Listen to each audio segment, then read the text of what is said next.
Hello everybody. I wanted to do a quick little information video. I got the inspiration from some of my friends who were requesting some help with how to book flights, which sites are the best, how to look at the train tables and all that kind of deal. So this will be a video on just transportation to and from Italy, all throughout Italy. Keep in mind in this video, I will probably shy away from saying specific details from the wedding just because in order for me to post this on the wedding website, I do have to post it publicly to like YouTube or Vimeo to link on the website. So if you have any questions regarding the actual wedding, just reach out to me personally. But I thought this would be a good idea just that way everyone has access to some tips and tricks. Mind you, if you've already been to Italy or been to Europe and kind of know what the deal is, do your own thing. My credentials are just living there in college, traveling all throughout Italy while I was there, and then I've been back a couple times since now. So this is just what works best for me and the easiest way to get flights that have the most affordability and just really how to navigate the whole thing. So I'm gonna screen share with you guys how to get it all done and let's get started. Starting with super simple, the map of Italy, how to get up and down, where is everything located. The size of Italy is roughly the size of California. So we don't obviously have the quality of train system that Europe has. Honestly, that Italy probably has in the entire US. Their train systems in Europe are far better than ours. So if you think about driving top to bottom, Northern California to Southern California, that's gonna take forever, over 8 hours. But they have the train system here. So far more productive train system. Again, this is my second time now doing this, so I'm probably not gonna do as good with the words. Okay, so the reason I linked so many different airports on the Zola wedding website for you guys is because what's really awesome about Italy and the train system is if you prefer to find a cheaper flight, you can always train to where you wanna end up staying or vacationing. I will say though, if you are toggling between airports within the United States or within Italy, you do need to factor in the cost of getting to and from those places, and it may not be cheaper in the end. So for example, if you're living in San Diego and you pick an LAX to get a van service, the train, even because we have like our little Skyliner, or Uber, it may outweigh the cost getting to and from LAX San Diego than just picking a San Diego flight. Or it may be worth the cost because there's far more flights out of LAX, or there's far more times to be able to, go to and from. The same thing's gonna be within Italy. Some of the major airports are gonna have far more times in and out, or far more flights, I should say, in and out, therefore being a little bit cheaper. But say if you go, fly all the way into Naples and you got to get all the way up to Florence, that may not be as cost effective. However, with their train system, it most likely will be, if that is your cheaper flight, for example. So you'll find that, so Firenze or Florence, that's another thing. With the major cities in Italy, there is the English translation that we're used to calling those cities. So Florence is actually Firenze, for example. Rome is a bit more obvious, Roma or Rome, but things like Venezia, that's Venice, or Napoli is Naples. So if you're not finding the city you're actually trying to find in English, maybe just look up the translation in Italian and it will pop up. So the closest airport to our wedding venue is gonna be Firenze. Sometimes Pisa is a really affordable airport. You'll just have to keep searching where you're coming from. But for the closest and less train travel time, for our venue is going to be Florence or Firenze, but sometimes Rome is cheaper, Milan may be cheaper, or Venice may be cheaper. So you may want to go ahead and take the train down or up if you're in Rome, for example. So that's kind of the layout. What's really nice is the fast trains will go from major city to major city direct. So the slower local trains will stop every 10 to 20 minutes. It'll take a lot longer versus Florence to Rome is only about like an hour and 35, and it's only going to stop maybe once in another major city, but that's a good example. You can actually see, I know this is kind of a congested map, but I picked it because you'll actually be able to see Arezzo. That is the small town in which our wedding venue is located. So to finding flights, let's go to, this is called Skyscanner. So this is a website I like to use in addition to Google Flights.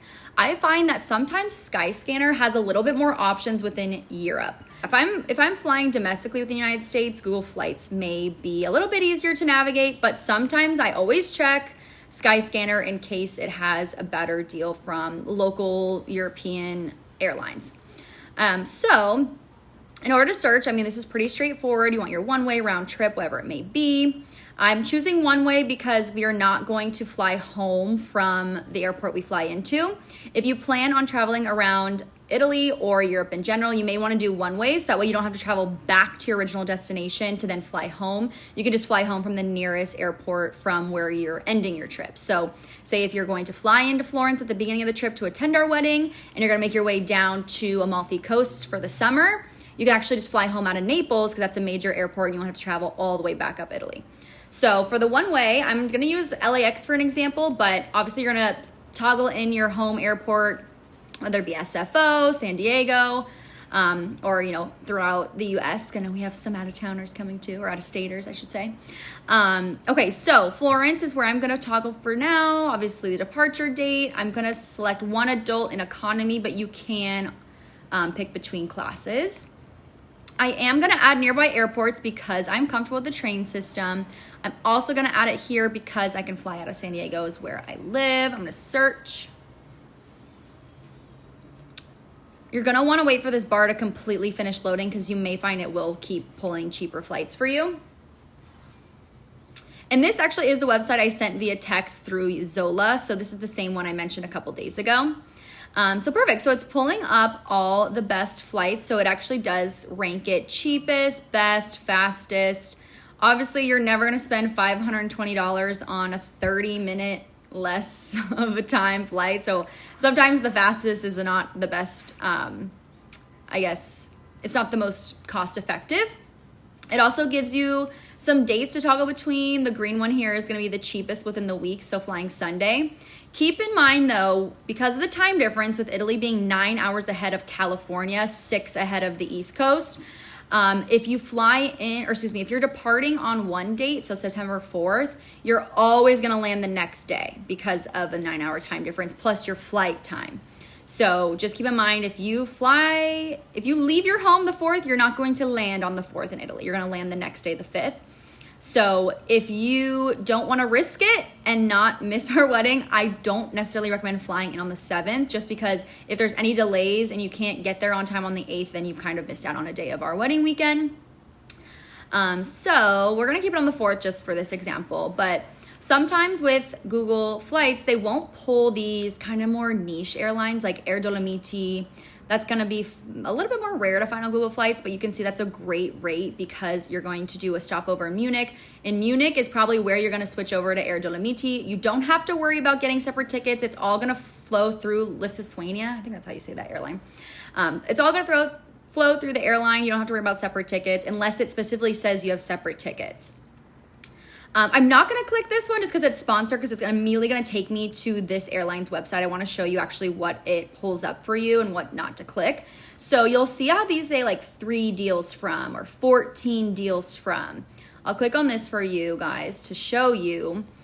It's going to pull many different websites, all within a couple dollars difference. Now, if you want to risk it, you're more than welcome. In my past experience, I will no longer book through a third-party website. I will always book through the airline. And now you see it's the shadow right here saying that that's the airline. The cheapest flight through booking is $381. So I'm going to spend $6 more for peace of mind.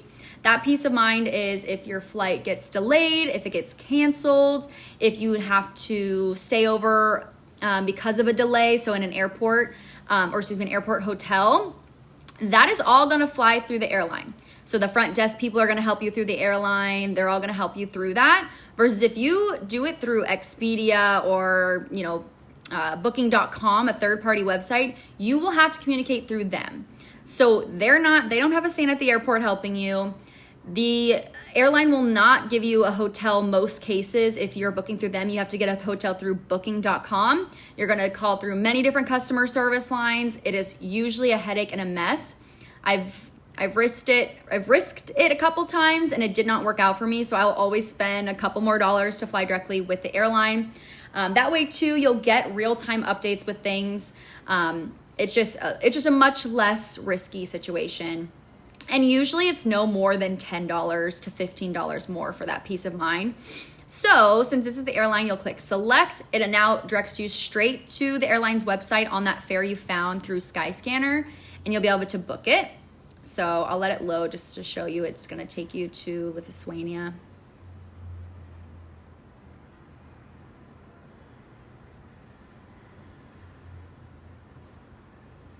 Okay, so because I said nearby airports, you have to pay attention to the fact that it pulled Bologna.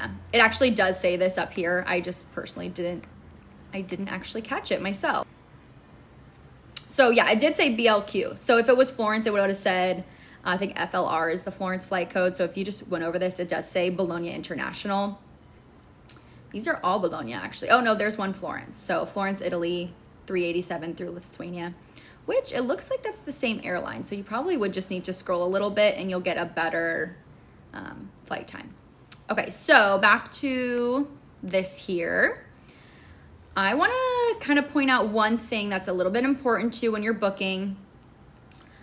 If your first stopover, so from California, some of our guests may be on the East Coast. You might actually be able to get a direct flight from those states. However, California almost always is going to have a stopover because it's just geographically much farther. If your first stopover is in Europe, you will have to go through customs at your stopover, not your final destination. So in this case, I'll highlight it. The stopover is in Munich, which is Germany. You will go through customs in Germany. You will not then have to go through customs at your final destination in Italy. With that being said, if your stopover is less than 2 hours, personally, I would not book that flight, especially in airports like Munich, most French airports. Who else is known to take forever? Maybe Spain. I haven't heard that too much, but Munich especially, and I've heard France especially. I personally have been rushed through Munich. I had to thank it was me and my Grammy girls. If you're watching this, Grammy, shout out. But we went through Munich and we were running through that airport to try to make our flight, and our stopover was just over 2 hours. So keep that in mind. If your stopover is maybe in New York, for example, so if you're going California to New York to then Italy, that will be just a typical layover in the US. You won't go through customs, of course, because you're still in the country. You will go in through customs in Italy because that is your first destination in the EU or Europe. A new thing that I did mention on the wedding website on the frequently asked questions, maybe I'll go through that really quick. Just to show you, there are a facts page right here. Do I need a passport or visa? So Italy does, of course, require a passport. It is a new thing with the EU for an ETIAS, I think that's how they're saying it, or ETIAS, or a European Travel Information and Authorized System. This is a new visa process for any US traveler to Europe. They have extended it twice now to where, like, for example, Jordan and I went to Italy September of 2025. Originally, our flight said we may have to apply for this. And then by the time we flew, it was it was extended. So it was not a requirement yet. By the time we fly, so it's expected to launch in the last quarter of 2026. It could launch September when we're going. It could launch October, so then we're in the clear. It could launch December, so we're in the clear. So I'm not too worried about it because it will be a fairly easy system. Like if you've ever been to the Bahamas, for example, you actually do fill out a visa for Bahamas. It's a quick little info sheet when you're usually on your airline's website. You don't even realize it's a visa, but that actually is a visa, for example, for Bahamas. So I'm guessing it's going to be something very easy. Your airline will keep you abreast on this. Now, again, with the whole Expedia thing, they may not keep you as informed. That's another kind of reason I wouldn't do it so much. But in this case, the airline Lithuania will probably email you saying, hey, there's a visa requirement. Please fill out these forms. You shouldn't be too worried about it. If you have a criminal history, I don't know of Italy not approving travel visas on that. I know Canada, if you have a DUI, maybe you won't be able to go. Same with Japan. But I haven't really heard anything too serious with it. as well as it may not be in effect by the time we travel. So Jordan and I will also keep everyone on top of it if that is the case, but right now it's not a thing yet. Okay, so you can also use Google Flights. I typically use this when I am traveling domestically, so just within the United States, because sometimes it doesn't pull those more niche airlines throughout Europe. I did actually just toggle through this earlier on my first take, and it did pull up most of the flights on Skyscanner. So if you feel like this is more user-friendly and you'd rather use this, go for it. But there's just a couple options. Of course, you'll just toggle through what you want. You can obviously pick through the classes. Departure, what I like about Google Flights is it will give you a full month of prices. So you can kind of just pick when the date is. So if you were deciding between flying Friday or Saturday, obviously Saturday's a bit cheaper. I'm gonna do the 4th again, just because that's what we did last time. Search. And like I said, it's pretty much pulling the same flights. It is still loading. Oh, there we go. So we're good. It's pulling a lot of the same flights, even that Air Dolomiti, which I was surprised when I saw that on the first go round. You can, of course, use some of the filters here, price, airline, stops, whatever it may be. This is that same flight we saw earlier. It'll give you like more information on the stopover like I was showing you guys. So if you go and select flight, it'll give you that same option like Skyscanner to book through different sites. So in this case, this is the airline. United is probably a partner with Lithuania, so it's safe to do either one. A lot of airlines partner with other airlines to host flights if they don't have enough passengers for various reasons. So that is still safe, but it's like these third-party websites you maybe don't want to mess with so much. In this case, it's actually only $2 cheaper versus Skyscanner. It was $6. So again, it's not a huge deal.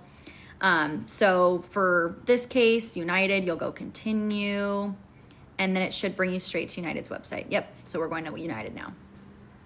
So sometimes these websites seem overwhelming, but there's a ton of tools you can use to toggle between different filters and all that jazz. So pretty affordable for one way. Okay. Another thing, so when I'm talking about being able to toggle between ports on the wedding website, let's go back to home. I'll put this down here so you can see still. It always brings you to the home. If you go to the travel page right here, I have listed out all the airports. So in case you need to know where they are, or a certain airport code comes up and you're not sure where that is, you can always go to this website or of course Google, but I just kind of laid them all out for you, the closest airports that may be most affordable. The next thing is, say if you, after the wedding, want to travel throughout Italy and want to know how to navigate the train system, or if you fly into another airport and want to train to Florence, you can go to this website right here. I labeled it as Fast Train just to break it down, but if you view it, here's the thing though. If you are on Wi-Fi, it may give you an access denied code on the top of your screen. I think it has to do with like a VPN kind of deal with being not in Italy when you're searching. So if you take off your Wi-Fi and go on cellular data, you'll be able to actually see the website. If you're on a computer or iPad and you usually use that on Wi-Fi, you can always hotspot your phone if that's an option. Or on your phone, you can always download the Trenitalia, so that where my cursor is right here, this app, and it'll be an application for the same website here, and as long as you're on Wi-Fi, it'll let you search. When you're on the app or the website, it's gonna default to the Italian language. If you're on the top right here where my cursor is, you'll just toggle between languages. I'll put in English for us. Another thing, like I was mentioning, it may be trickier to find the train stations if you're using the English version of the city. So if you type in Rome and nothing comes up, type in Roma, something will probably pop up. I have found if you switch to English, it's like if I type in Rome right now, it is still gonna give me Rome, so that's fine. And then arrival, let's do Florence. And because I'm not picking a specific train station, it's gonna pull all of them. So just be vigilant on where you're booking, so that way you can tell your taxi driver or whoever's taking you to the train station to the correct train station. Okay, let's do the next day just because it's 11 p.m. and there's no trains right now in Italy.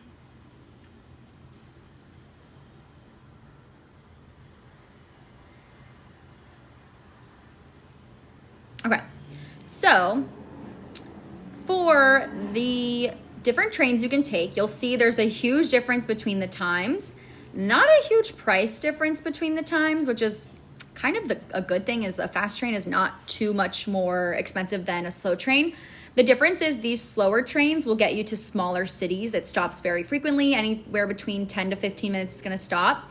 Or every 10 to 15 minutes it will stop, so it's gonna take a lot longer to get to a major city. They also have these fast trains that are usually hosted by this train line right here, Frecciarossa, or Italo is the other one. Most commonly though, you're probably gonna find Frecciarossa on these lists. So only an hour and a half to get from Rome to Florence. I always recommend the fast trains, but if you're actually wanting to sit for a while, enjoy the scenery, see all the little small towns, it may be just kind of like a fun experience. But for the most part, the direct trains are a lot more convenient. There you go.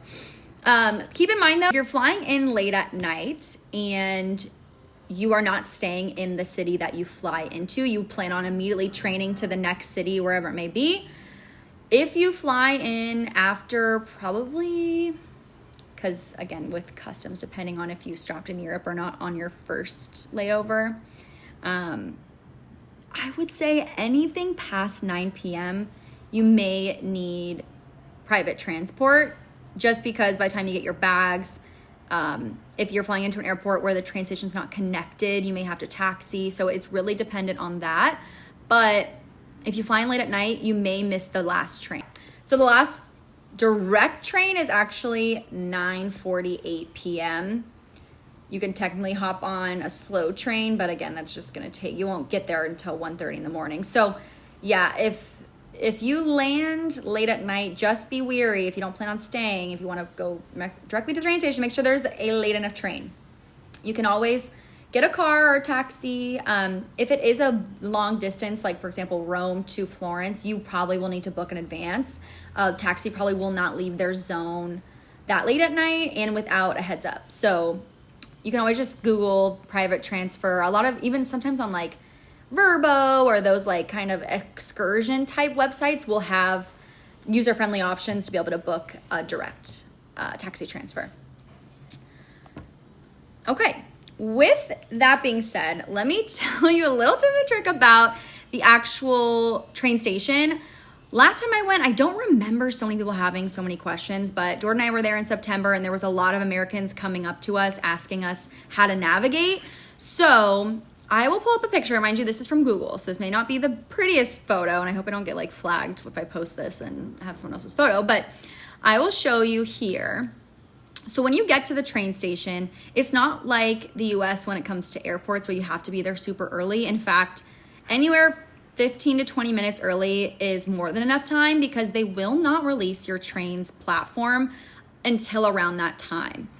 You will not be able to wait on the platform until you have a platform number. So there'll be these kind of gates right here. You'll see this picture, and you won't be able to pass it until you have a platform.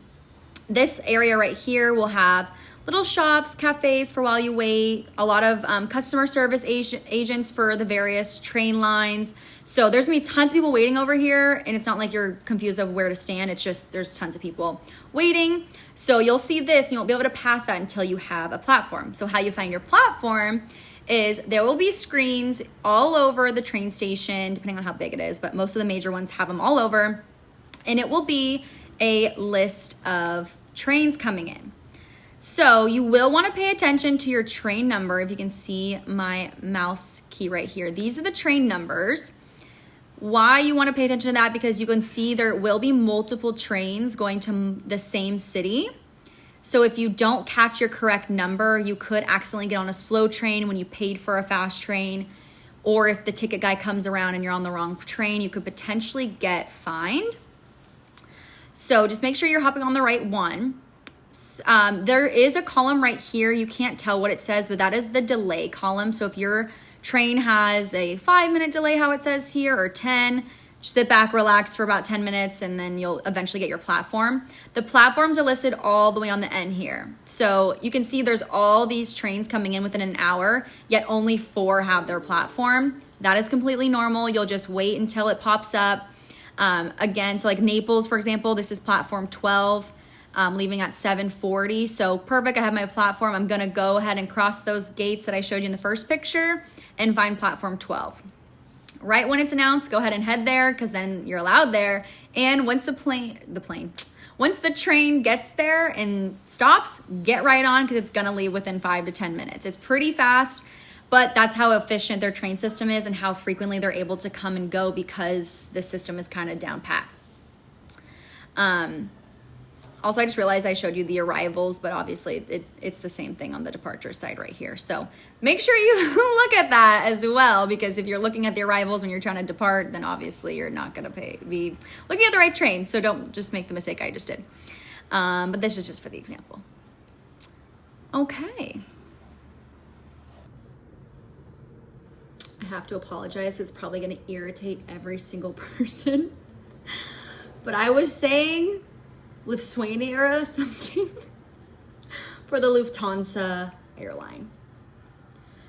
I had to record it twice because the audio didn't record, so I don't know what I was thinking. So sorry, I'm not redoing it. It's gonna have to live online as Lithuania or whatever the hell I was saying. So drink every time I say it. Okay, that should be the thick of it. If you have any comments, questions, just text myself or Jordan. We can probably help you out with it. I hope I didn't miss anything. I hope that wasn't too much fast talking, as I like to talk really fast. So yeah, let me know if you have any more questions, and I hope this was helpful for you guys.